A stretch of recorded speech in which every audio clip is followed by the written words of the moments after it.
ನಾಗಮಂಗಲ ಗಲಾಟೆ ಬಗ್ಗೆ ಅಧ್ಯಯನ ನಡೆಸಿರುವಂಥ ಬಿಜೆಪಿ ತಂಡ ಕೊನೆಗೆ ಅದಕ್ಕೆ ಹೇಳಿದೆ ಕಾಂಗ್ರೆಸ್ ಸರ್ಕಾರದ ತುಷ್ಟೀಕರಣ ಅಂದರೆ ಮುಸ್ಲಿಮರಿಗೆ ಓಲೈಕೆ ಮಾಡುವ ರಾಜಕಾರಣವೇ ಇದಕ್ಕೆಲ್ಲ ಕಾರಣ, ಗಲಭೆಗೆ ಪೊಲೀಸರ ವೈಫಲ್ಯನೂ ಇದೆ ಅಂತ ಹೇಳಿದ್ದಾರೆ. ಪೊಲೀಸರ ಕೈಗಳನ್ನು ಸರ್ಕಾರ ಕಟ್ಟಿ ಹಾಕಿದೆ. ಕಟ್ಟಿ ಹಾಕಿರಲ್ಲ ಅಲ್ಲ, ಅವರು ಜನ ಗೋಗರಿತಾ ಇದ್ರು, ಪೊಲೀಸರು ಸುಮ್ಮನೆ ಇದ್ರಲ್ಲ, ಹಾಗಾಗಿ ಆ ಅರ್ಥದಲ್ಲಿ ಅಮಾಯಕರನ್ನ ಬಂಧಿಸಿ ರಕ್ಷಣೆ ಕೊಟ್ಟಿದೆ, ಕೃತ್ಯ ಎಸಗಿದವ್ರಿಗೆ ರಕ್ಷಣೆ ಕೊಟ್ಟಿದೆ. PFI ಸಂಘಟನೆ ಅಲ್ಲೆಲ್ಲ ಆಕ್ಟಿವ್ ಆಗಿದೆ. ಹಿಂದೂ ವಿರೋಧಿಗಳಿಗೆ ಸರ್ಕಾರದ ಸಹಕಾರ ಇದೆ. ಆಸ್ತಿ ಕಳೆದುಕೊಂಡವ್ರಿಗೆ ಪರಿಹಾರ ಕೊಡಬೇಕು ಅಂತೆಲ್ಲ ತಮ್ಮ ವರದಿಯನ್ನು ತಯಾರಿ ಮಾಡಿ ಅವರ ಅಧ್ಯಕ್ಷರು ಕೊಟ್ಟಿದ್ದಾರೆ, ವಿಜೇಂದ್ರ ಅವರು ಕೊಟ್ಟಿದ್ದಾರೆ. ತನಿಖೆ ಆಗಬೇಕು ಸುದೀರ್ಘವಾಗಿ. ಯಾಕೆಂದ್ರೆ PFI ಆಕ್ಟಿವಿಸ್ಟ್ಗಳು ಇರುವಂತದ್ದು, ಇಂಟರ್ ಸ್ಟೇಟ್ ಇರುವಂತದ್ದು, ತಲೆಮರೆಸ್ಕೊಂಡಿರುವಂತ ವ್ಯಕ್ತಿಗಳು ಮತ್ತು aunty social aunty national activity ಇರುವಂತ ವ್ಯಕ್ತಿಗಳು ಅಲ್ಲಿ ನೆಲೆಯನ್ನ. ಗಣೇಶನ್ ಮೆರವಣಿಗೆ ವಿಚಾರದಲ್ಲಿ ಮಾತ್ರ ಒಂದು ಟಾಕ್ ಸ್ಟಾರ್ಟ್ ಆಗಿದೆಯಪ್ಪ, ಅಷ್ಟು ಮಾತ್ರ ಹೇಳಬಲ್ಲೆ ನಾನು. ಯಾಕೆ ಹೀಗಾಗ್ತಾ ಇದೆ ಮತ್ತು ಈ ರೀತಿಯ ಗಲಭೆಗಳನ್ನು ನಿಯಂತ್ರಿಸುವಲ್ಲಿ ಸರ್ಕಾರ ಯಾಕೆ ವಿಫಲವಾಗ್ತಾ ಇದೆ ಮತ್ತು ಗಣೇಶನಿಗೆ ಯಾಕೆ ಇದು ಬರ್ತಾ ಇದೆ ಅನ್ನೋ ಟಾಕ್ ಅಂತೂ ಜನರಲಿ ಸ್ಟಾರ್ಟ್ ಆಗೋಗಿದೆ, ಅಷ್ಟು ಮಾತ್ರ ಹೇಳಬಲ್ಲೆ. ಒಂದ್ ಕಡೆ ಆಗಿದ್ರೆ ಅಷ್ಟಂತೂ ಸ್ಟಾರ್ಟ್ ಆಗಿದೆ. ಬಟ್ ರಾಜ್ಯ ಸರ್ಕಾರ ಕ್ಯಾನ್ ಥಿಂಕ್ ಎನಿಥಿಂಗ್, ಅವ್ರ ಮೇಲೆ ಹಾಕೋದು. ಎಸ್. ಇನ್ನು ಬೆಂಗಳೂರಿನಲ್ಲಿ ಕಳೆದ ವಾರ ಬಿಜೆಪಿ ಪ್ರತಿಭಟನೆ ವೇಳೆ ಪೊಲೀಸರು ಗಣೇಶನ ಪ್ರತಿಮೆಯನ್ನ ವಶಕ್ಕೆ ಪಡೆದ ವಿಚಾರವನ್ನು ಪ್ರಧಾನಿ ಮೋದಿಯವರು ಹೋದಲ್ಲಿ ಬಂದಲ್ಲಿ ಪ್ರಸ್ತಾಪ ಮಾಡ್ತಿದ್ದಾರೆ. ಇವತ್ತು ಸಹ ಮಹಾರಾಷ್ಟ್ರದ ವಾರ್ಧಾದಲ್ಲಿ ಮಾತನಾಡಿದ ಮೋದಿ, ಕಾಂಗ್ರೆಸ್ ಗಣಪತಿ ಪೂಜೆಯನ್ನ ದ್ವೇಷಿಸ್ತಾ ಇದೆ. ನಾನು ಗಣಪತಿ ಪೂಜೆಗೆ ಹೋಗಿದ್ದನ್ನ ಕೈ ನಾಯಕರಿಗೆ ಸಹಿಸೋಕಾಗ್ತಿಲ್ಲ. ಕರ್ನಾಟಕದಲ್ಲಿ ಗಣಪತಿಯನ್ನ ಕಂಬಿ ಹಿಂದೆ ಕೂರಿಸಿದ್ದಾರೆ, ಪೊಲೀಸ್ ವ್ಯಾನ್ನಲ್ಲಿ ಹತ್ತಿಸಿದ್ದಾರೆ ಅಂತ ಆಕ್ರೋಶ ಹೊರಹಾಕಿದ್ರು. ಆಲ್ ರೈಟ್, ಸಹಜಲ್ಲ ಸರ್. ಸರಿ, ಈ ಹಿಜ್ಬುಲ್ಲಾ ಉಗ್ರರಿಗೆ ಇಸ್ರೇಲ್ ಚೇತರಿಸ್ಕೊಳ್ಳದೇ ಇರೋ ರೀತಿ ಕೊಡ್ತಾನೆ ಇದ್ದಾರೆ ಏಟ್ಗಳನ್ನು. ಪೇಜರ್ ಆಯಿತು, ವಾಕಿಟಾಕಿ ಆಯಿತು, ಎಲ್ಲ ಆಯಿತು. ಈಗ ಲೆಬನಾನ್ನಲ್ಲಿರುವ ಅದರ ಶಿಬಿರಗಳನ್ನು ದಾಳಿ ಮಾಡಿ, ಏರ್ ಸ್ಟ್ರೈಕು, ವಿಮಾನ ದಾಳಿ, ವೈಮಾನಿಕ ದಾಳಿ ಮಾಡಿ ಸಾವಿರಾರು ರಾಕೆಟನ್ನು ಸಂಗ್ರಹಿಸಿಟ್ಟಿದ್ರಂತೆ ರೆಡಿಯಾಗಿ. ಎಲ್ಲನೂ ಡಮ್ ಡಮ್ ಡಮ್ ಹಂಚಿದ್ದಾರೆ. ಅವರು ಏನೋ 100 ರಾಕೆಟೋ 200 ರಾಕೆಟೋ ಹಾರಿಸಿದ್ದಾರೆ, ಬಟ್ ಅದೆಲ್ಲ ಕೆಲವೆಲ್ಲ ಬೀಳಿಸಿದ್ದಾರೆ ಇವರು. ಈ ಮಧ್ಯೆ ಏನೇನೇ ಹೇಳಿದೆ ನಾನು, ಹಿಂಗಾಗತ್ತೆ ಪರಿಸ್ಥಿತಿ ಇದು ಅಂತ. ಲೆಬನಾನ್ ವಿಮಾನ ನಿಲ್ದಾಣದಲ್ಲಿ ಒಂದು ಆರ್ಡರ್ ಹಾಕಿದ್ದಾರೆ, ವಿಮಾನದಲ್ಲಿ ಯಾರು ಪೇಜರು ವಾಕಿಟಾಕಿ ತಗೊಂಡೋಗ್ಬಿಡಿಪ್ಪ, ಅದೆಲ್ಲ ನಿಷೇಧ ಮಾಡಿಬಿಟ್ಟಿದ್ದೀವಿ ಅಂತ. ಕತಾರ್ ಏರ್ಲೈನ್ಸ್ ಕೂಡ ಇದೇ ಮಾದರಿಯ ನಿರ್ಧಾರ ತಗೊಂಡ್ಬಿಟ್ಟಿದೆ, ಯಾವುದಕ್ಕೂ ರಿಸ್ಕ್ ಬೇಡ ಅಂತ. ಈಗೇನೋ ಪೇಜರು ವಾಕಿಟಾಕಿಗೆ ಹೇಳ್ತೀರಿ, ನಾಳೆ ಬೇರೆ ಬೇರೆ ಯಾವ್ದಾದ್ರು ಪದಾರ್ಥಕ್ಕೆ ಬಂದ್ಬಿಟ್ರೆ ಅದೊಂದು ಆಡ್ ಆನ್ ಆಗ್ತಾ ಹೋಗುತ್ತಷ್ಟೇ. ಆವಾಗ ಏನು ಮಾಡ್ತೀರಿ? ಎಲ್ಲಾನು ತ್ಯಜಿಸ್ತಾ ಹೋಗ್ಬೇಕಾಗತ್ತೆ. ಹೋಗ್ಬೋದು. ಎಸ್. ವಿಶ್ವವಿಖ್ಯಾತ ಮೈಸೂರು ದಸರಾದ ಉದ್ಘಾಟಕರಾಗಿ ಸಾಹಿತಿ ಹಾಗೂ ಸಂಶೋಧಕ ಹಂಪ ನಾಗರಾಜಯ್ಯ ಅವರನ್ನ ಸರ್ಕಾರ ಆಯ್ಕೆ ಮಾಡಿದೆ. ಹಂಪನ ಅಂತಲೇ ಹೆಸರುವಾಸಿಯಾಗಿರೋ ಹಂಪ ನಾಗರಾಜಯ್ಯ ಹಲವಾರು ಗ್ರಂಥಗಳನ್ನು ರಚಿಸಿದ್ದಾರೆ. ಬೆಂಗಳೂರು, ಮೈಸೂರು ಸೇರಿ ಹಲವು ಜಿಲ್ಲೆಗಳ ಸರ್ಕಾರಿ ಕಾಲೇಜುಗಳಲ್ಲಿ ಕನ್ನಡ ಬೋಧಕರಾಗಿಯೂ ಸೇವೆ ಸಲ್ಲಿಸಿದ್ದಾರೆ. ನಾಡೋಜ, ಕನ್ನಡ ರಾಜ್ಯೋತ್ಸವ ಸೇರಿದಂತೆ ಹಲವು ಪ್ರಶಸ್ತಿಗಳು ಕೂಡ ಹಂಪನ ಅವರು ಪಾತ್ರರಾಗಿದ್ದಾರೆ. ಇನ್ನು ಮೈಸೂರಿನಲ್ಲಿ ನಡೆದ ಕೇಂದ್ರ ರೇಷ್ಮೆ ಮಂಡಳಿಯ ಅಮೃತ ಮಹೋತ್ಸವ ಕಾರ್ಯಕ್ರಮ ಸಂಪೂರ್ಣವಾಗಿ ಹಿಂದಿ ಮತ್ತು ಇಂಗ್ಲಿಷ್ ಮಯವಾಗಿತ್ತು. ಎಲ್ಲಿಯೂ ಕನ್ನಡ ಫ್ಲೆಕ್ಸ್ ಕಾಣಿಸಲಿಲ್ಲ, ಯಾರೊಬ್ಬರೂ ಕೂಡ ಕನ್ನಡ ಭಾಷಣವನ್ನು ಕೂಡ ಮಾಡಿಲ್ಲ. ಈ ಬಗ್ಗೆ ಸಚಿವ ವೆಂಕಟೇಶ್ ಅಸಮಾಧಾನವನ್ನು ವ್ಯಕ್ತಪಡಿಸಿದ್ದಾರೆ. ಸಿದ್ದರಾಮಯ್ಯನವರು ಇನ್ನೊಂದು ಕನ್ನಡ ಭಾಷಣದಲ್ಲಿ ಎಲ್ಲರೂ ಕನ್ನಡಿಗರಾಗಬೇಕು, ಮಾತನಾಡಬೇಕು ಅಂತ ಎಂದಿನಂತೆ ಉದುರಿಸಿ ಹೋಗಿದ್ದಾರೆ. ಈ ವೆಂಕಟೇಶ್, ನೀವು ಯಾಕೆ ಕೂತಿದ್ರಿ? ಎದ್ದು ಬಂದ್ಬಿಡ್ಬೇಕಾಗಿತ್ತು ಕಾರ್ಯಕ್ರಮದಿಂದ, ಅಲ್ಲೇ ಅವರ ಬಂದ್ಬಿಡ್ಬೇಕು. ಏನಕ್ಕೆ ಕೂತ್ಕೋಬೇಕಿತ್ತದ್ರಿ? ಕೂತ್ಕೋಬಾರ್ದಿದ್ದು ಯಾಕೆ ಅಂತಂದ್ರೆ, ಆ ಸಂಸ್ಥೆನಲ್ಲಿ ಕೆಲಸ ಮಾಡ್ತಿರೋರು ಯಾರು ಇರಲಪ್ಪ, ಮುಖ್ಯಸ್ಥ ಯಾರೋ ನೆನ್ನೆ ಬಂದಿರ್ಬೋದಪ್ಪ, ಬಿಟ್ಬಿಡೋಣ ಬೇಕಾರೆ. ಕೆಲಸ ಮಾಡ್ತಿರೋರು ಉಳಿದವರೆಲ್ಲ ಎಷ್ಟು ವರ್ಷದಿಂದ ಮೈಸೂರಲ್ಲಿದ್ದಾರೆ ಅಂತ ಒಂಚೂರು ಚೆಕ್ ಮಾಡಿಸೋಣ. ಯಾಕೆ ಕಲೀಲಿಲ್ಲ? ಏನು ಕಲಿಯಲ್ಲ? ಹಂಗಾರೆ ಏನು ಕಲಿಯಲ್ಲ? ಇದನ್ನೇ ಹೇಳೋದು BJP ಅವರ ಹಿಂದಿ ಹೇರಿಕೆ ಅಂತ. ನಿಮ್ಮ ಸರ್ಕಾರ ಬಂದಾಗಲೇ ಈ ಹಿಂದಿ ಪ್ರಾಬ್ಲಮ್ ಬರೋದು. ಬಲವಂತವಾಗಿ ನಾವು ಕಲಿಬೇಕಾಗ ನಿಮ್ಮದೇ ಪ್ರಾಬ್ಲಮ್ ಇದು, ಹೇಳ್ತೀನಿ. BJPನವ್ರದ್ದೇ ಪ್ರಾಬ್ಲಮ್ ಇದು.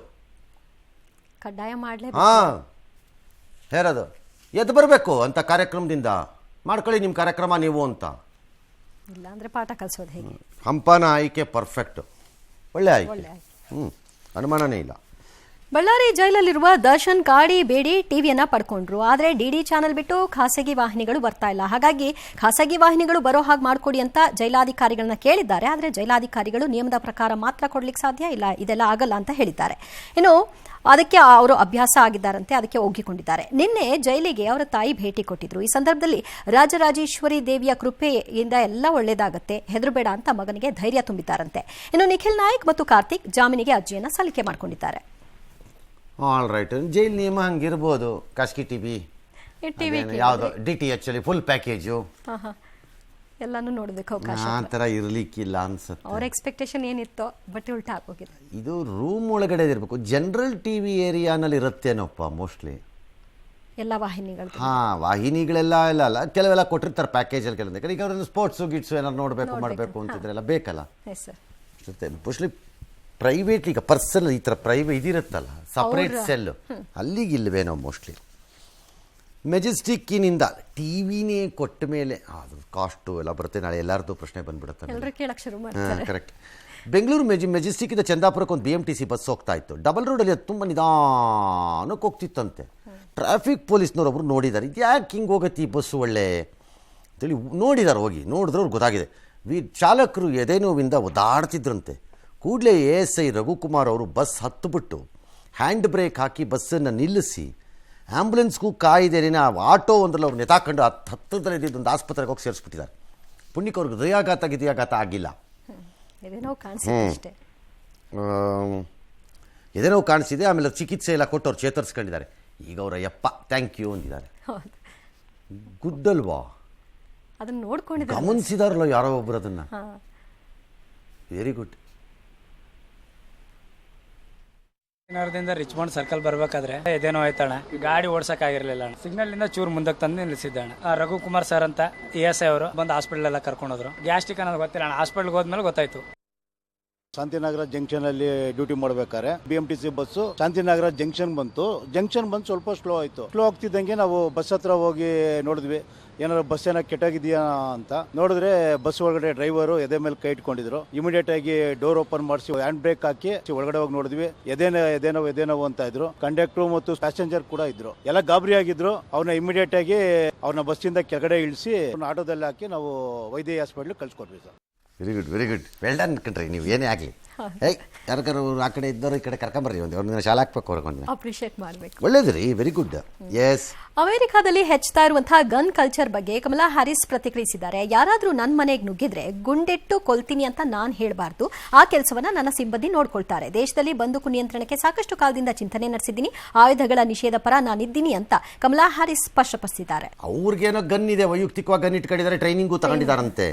ನಿಮಗೇನೋ ಸಿಬ್ಬಂದಿ ಇರ್ತಾರೆ, ನೋಡ್ಕತ್ತಾರೆ. ಬೇರೆಯವರೆಲ್ಲ ಅವ್ರು ಯಾವ ಸಿಬ್ಬಂದಿ ಕರ್ಕೊಂಬರ್ಬೇಕು, ಅವ್ರು ಹೇಳಬೇಕು. ಅವ್ರೇನು ಹೇಳ್ತಾರೆ, ನಾನು ಹತ್ರ ಬಂದು ನಾವು ಗುಂಡು ಹೊಡಿತೀನಿ ಅಂತಲೇ ಹೇಳ್ಬೇಕು. ಅವ್ರ ಹತ್ರ ಸಿಬ್ಬಂದಿ ಇರ್ತಾರಾ? ಇಲ್ವಲ್ಲ.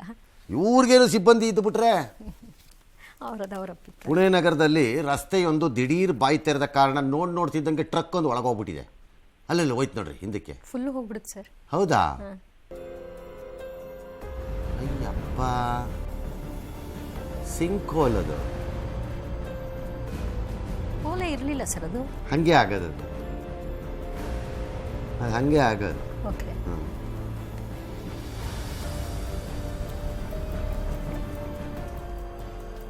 ಸಿಂಕೋಲ್ ಸಡನ್ಲಿ ಒಳಗಡೆ ಇದು ಕ್ಯಾವಿಟಿ ಕ್ರಿಯೇಟ್ ಆಗಿ ವೇಟ್ ಜಾಸ್ತಿ ಇದಾಗಿ ಇಳಿದು ಬಿಡುತ್ತೆ ಕೆಳಕ್ಕೆ. ಬಟ್ ಬಚಾವಾಗಿದ್ದಾರಲ್ಲ. ಹೌದು. ಇನ್ನು ಪಶ್ಚಿಮ ಬಂಗಾಳದಲ್ಲಿ ಸುಪ್ರೀಂ ಕೋರ್ಟು ಹೇಳುತ್ತೆ, ಚುನಾವಣೋತ್ತರ ಹಿಂಸಾಚಾರ ಸಂಬಂಧ ದಾಖಲಾದ ಅರ್ಜಿಗಳ ವಿಚಾರಣೆ ಬೇರೆ ರಾಜ್ಯದಲ್ಲಿ ಮಾಡಬೇಕು ಅಂತ CBI ಹೇಳಿದಕ್ಕೆ ಸುಪ್ರೀಂ ಕೋರ್ಟ್ ಹೇಳ್ತು, ಏನ್ರಿ ಅಲ್ಲಿ ಎಲ್ಲ ಕೋರ್ಟ್ಗಳು ಅಂಕರ ಅಂದ್ರೆ ಘರ್ಷಣೆಯ ವಾತಾವರಣದಲ್ಲಿ ಇವೆ ಅಂತ ಯಾವ ಆಧಾರದಲ್ಲಿ ಹೇಳ್ತೀರಪ್ಪ ಅಂತೇನೋ ಸ್ವಲ್ಪ ತರಾಟೆಗೆ ತಗೊಂಡಿದ್ದಾರೆ. ಆಮೇಲೆ ಅವ್ರು ಆಯಿತು ಸರ್, ನಾವು ವಾಪಸ್ ತಗೊಂಡು ಪಿಟಿಷನ್ ರಿಪೇರಿ ಮಾಡ್ಕೊಂಡು ಬರ್ತೀವಿ ಬನ್ನಿ ಅಂತೇನೋ ಅವ್ರು ವಾಪಸ್ ಹೋಗಿದ್ದಾರೆ. ಈ ಮಧ್ಯೆ ಸುಪ್ರೀಂ ಕೋರ್ಟ್ನ ಅಧಿಕೃತ ಯೂಟ್ಯೂಬ್ ಚಾನಲ್ನೇ ಯಾರ ಕಿಡಿಗೇಡಿಗಳು ಹ್ಯಾಕ್ ಮಾಡಿದ್ದಾರೆ. ಕ್ರಿಪ್ಟೋ ಕರೆನ್ಸಿದು ಏನೇನೋ ಪ್ರಮೋಷನ್ ಆ್ಯಡ್ ಎಲ್ಲ ಹಾಕಿದ್ದಾರೆ. ಕಂಡುಹಿಡಿಬೇಕು, ಸಿಕ್ಕಿದ್ರೆ 4 ಬಿಡಬೇಕು ಅಷ್ಟೇ.